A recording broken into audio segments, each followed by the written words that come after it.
Hello everybody. As discussed in my first introductory video, here I am today discussing about the first topic, financial statements and their analysis. And our focus today will be on balance sheet analysis. As many of you might be aware, there are 2 or 3 most critical financial statements that one has to look at while analyzing a company or any entity: balance sheet, profit and loss account, and cash flow statement.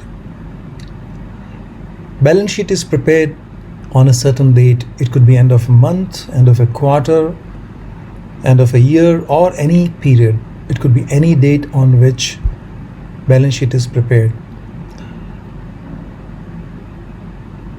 P&L, on the other hand, is prepared for a period.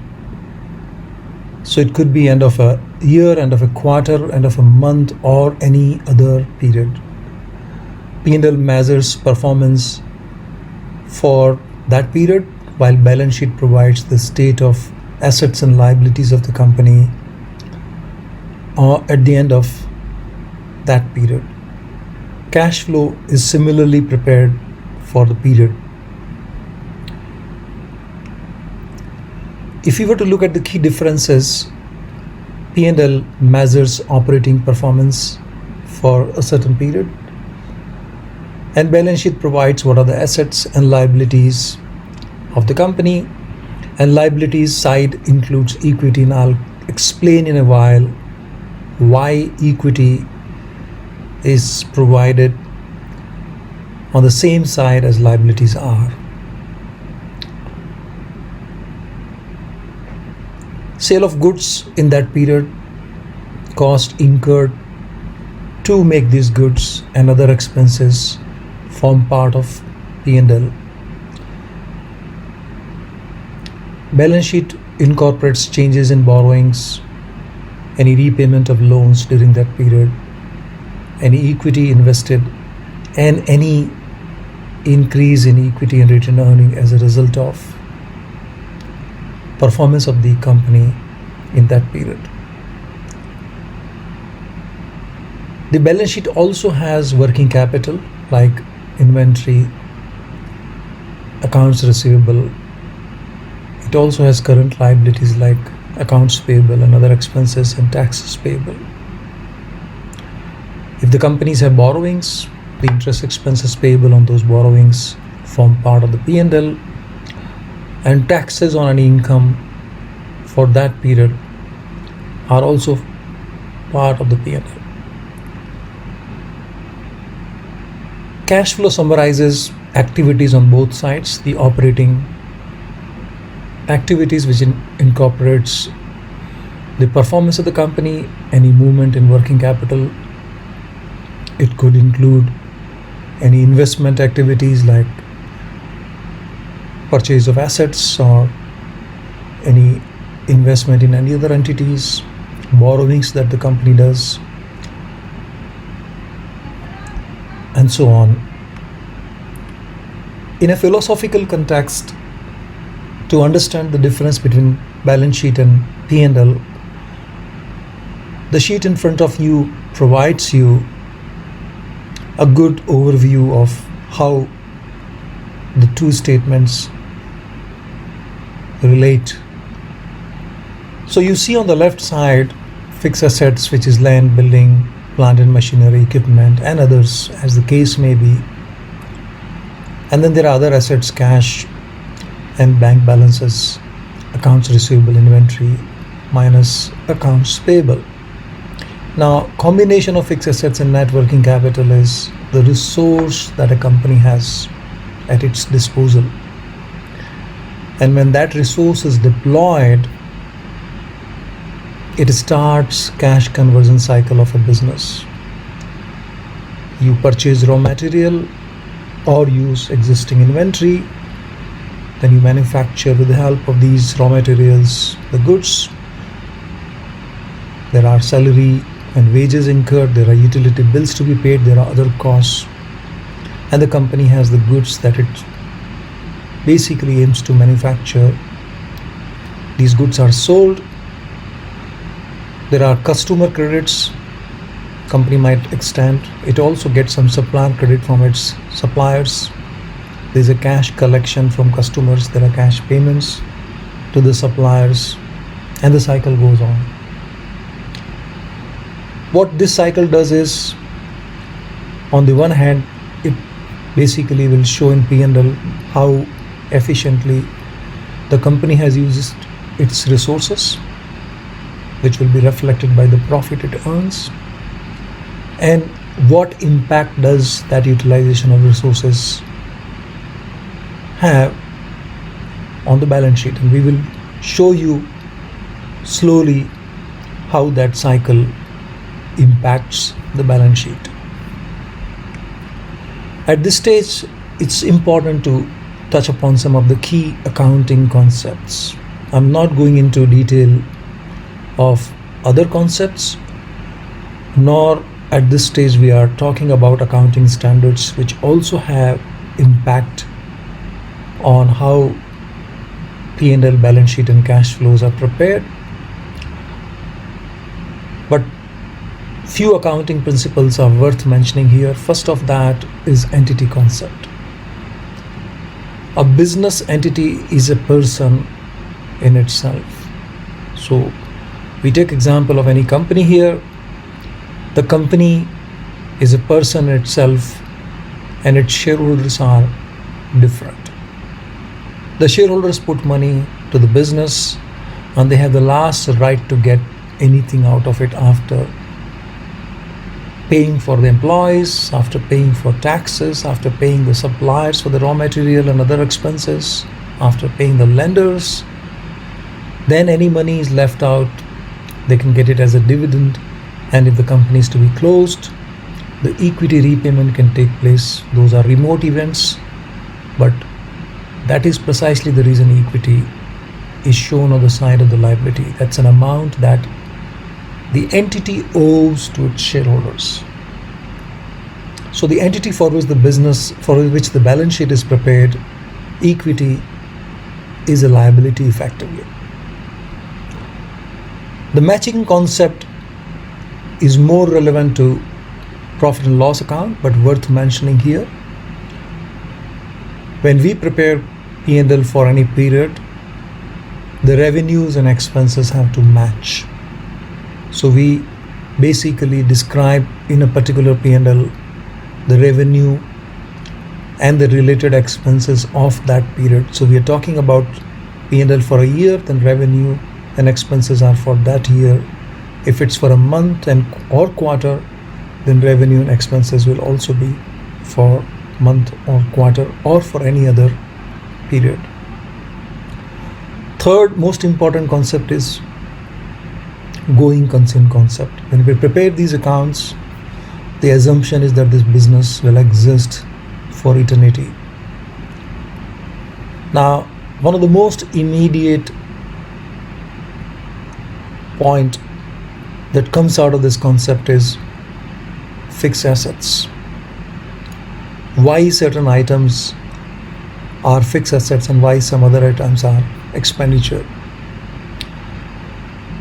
Any expenditure that has value beyond 1 year or a longer term is generally capitalized. A simple example would be when we buy a plant that lasts for 10, 20, 30, 40, 50 years versus a maintenance work which is done, which has to be done annually. So a maintenance work that has a value for a few months or a year is spent that year. But any plant that is purchased or any improvement that is done for that plant which has value beyond 1 year is capitalized and is classified under fixed assets. The going concern concept plays a big role, because if there was any uncertainty in continuance of the business, then the depreciation would not be there. All of the capex would need to be expensed in the same year because there's no future value to be derived out of those fixed assets. The normal assumption of going concern concept is always there. There are exceptional circumstances where a business might be facing insolvency threats, where its losses are high, where it doesn't have its own ability to repay debts. At that stage, the directors and auditors would have to take a view based on circumstances whether it still has a good chance to continue, perhaps because they can do debt structuring or capital infusion to help the company continue beyond the crisis they may be facing. Again, this topic we will discuss at some later stage when we take up the topic of debt structuring, but it's important to understand the reason we have some of these classifications as depreciation and fixed assets are with an assumption that business will continue into eternity for a long time to come. On this slide, you have a very simplistic view of balance sheet. It has current assets on the asset side, and we have very limited examples within that: cash and bank balance, accounts receivable and inventory. We have fixed assets, land, building, plant and machinery and equipment. All these total 100 million. On the liabilities side, we have current liabilities. Now, current assets are the ones which can typically be converted into cash within a year. Current liabilities, similarly, one that has to be repaid in a year or lesser period. So typically, trade payables for purchasing raw materials and other items, expenses related to employees or third parties, and any loan which has to be repaid within 12 months also has to be provided under current liabilities. Long-term liabilities are the obligations that are to be repaid in more than 1 year's time. And lastly, we have equity and reserves, which includes paid-up capital and any retained earnings or cumulative losses. You would see both assets and liabilities have same value. Now, that's one of the most critical litmus test one sees in balance sheet, that the balances of both sides need to match. Let's start with a very simplistic way in which a business will start. When we start business, we put some equity in the business, and in this instance, we've assumed a 30 million of capital. Where does that capital go? It will sit in some bank account. So while equity, as I explained the rationale earlier, sits on the liability side, on the asset side, you will have a bank balance of 30 million. Thereafter, let's say the shareholders and the management go and negotiate a bank loan. They get some bonds of 50 million, and obviously proceeds of that also comes into the bank balance, and they have 80 million liabilities and they have 80 million of assets. Next, they go and purchase land, building, machinery, equipment, and build a factory. They have spent 70 million out of the 80 million.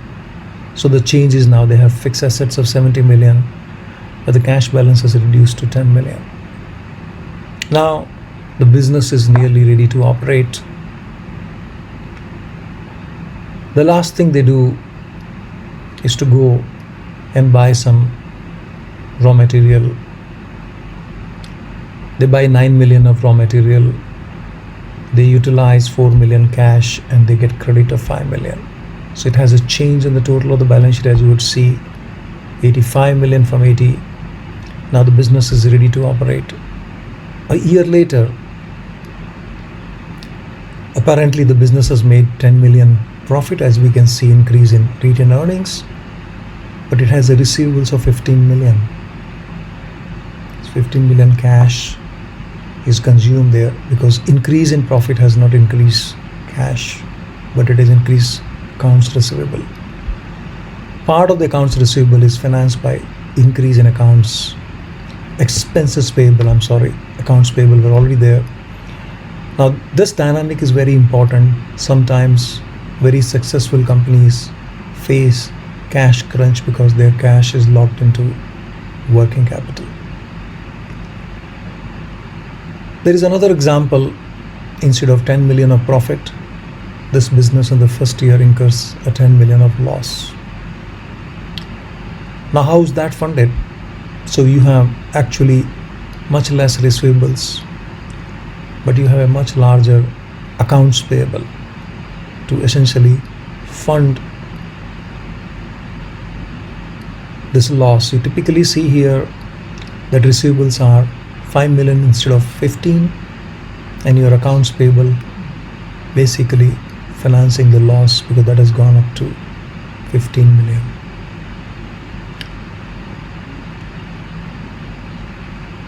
When I posted the first video for this series, I had promised you all that we will try to pick up some real life examples so that you can relate when you analyze these.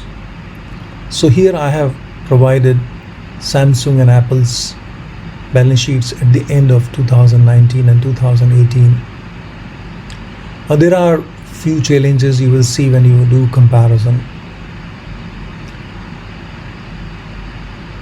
Different companies have different year-end or even quarter-end or month-end dates. As you can see, Apple balance sheet is 28th December 19 and 18 respectively, and Samsung is 31st December 19 and 18 respectively.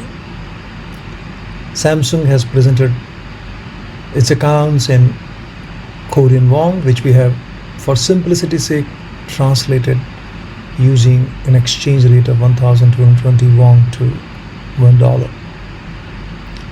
Now if you look at the balance sheet of Samsung and Apple, the changes are not material. The total assets of Samsung has moved from $278 billion to about 289, about 11 billion difference, and that's largely increase in cash and some increase in property, plant and equipment, but they have a substantial decrease in other assets. They have some increase in intangibles as well as in short-term investments. Their current liabilities, on the other hand, have come down. Their long-term liabilities have marginally increased, and they have a substantial increase in equity and reserves, showing the profit that they have made in last 1 year. Now when you look at Apple's balance sheet, it actually has a decline from 373 billion to 340 billion, and the reasons are its current assets have actually declined. The current assets have increased by 23 billion, but they have a substantial decline in their non-current assets. They had 158 billion in non-current investments. Now that is reduced to close to 100 billion, a good 59 billion reduction, which is reflected in reduction in the total assets despite the increase in the current assets that they had. So it's very simple to visualize here that liquidation of that investment has helped them to put this money into current assets, and that money has principally gone into short-term investments because cash balance has actually slightly reduced. The increase in receivables is very marginal. The inventory has actually come down. When you look at the current liabilities of Apple, there is not much of change. Long-term liabilities do not have much change.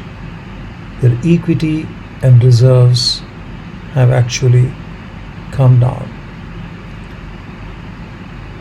and that is because their retained earnings have come down, indicative of some dividend declaration by them.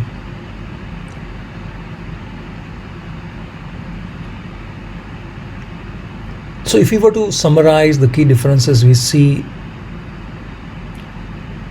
based on this, you see that Samsung has a bigger property, plant and equipment base than Apple's, despite Apple's balance sheet being much larger, but it's largely liquid balance sheet, cash, investments, short-term investment, non-current investments, and cash is a very, very significant part of Apple's 340 billion balance sheet. Almost close to 200 billion is in liquid assets. Their fixed assets are only 37 billion at the end of 2019 versus Samsung's close to 100 billion. Samsung has a much bigger inventory and accounts receivable. On a scale, if you look at, Apple has relatively sizable accounts payable versus Samsung, which has a much smaller accounts payable. Now these could be the market practice, or you are able to gain longer credit terms with your suppliers because of the dominant position you have in the market. This applies in case of Apple, which seems to have better credit terms with its suppliers versus Samsung. So if I was to summarize again Apple versus Samsung, what the balance sheet indicates, despite the fact that they really compete head to head on mobile handset devices, and they also make other devices like notebooks, music devices and headphones. The key difference is Samsung has a bigger manufacturing base, and some of the components to Apple and other manufacturers are provided by Samsung. So Apple has relatively smaller fixed asset base compared to Samsung. They also have relatively smaller inventory and accounts receivable, and that precisely shows that Apple largely outsources its manufacturing activities versus Samsung. We have talked about liquid assets being a larger proportion of Apple's assets versus Samsung's. Thank you.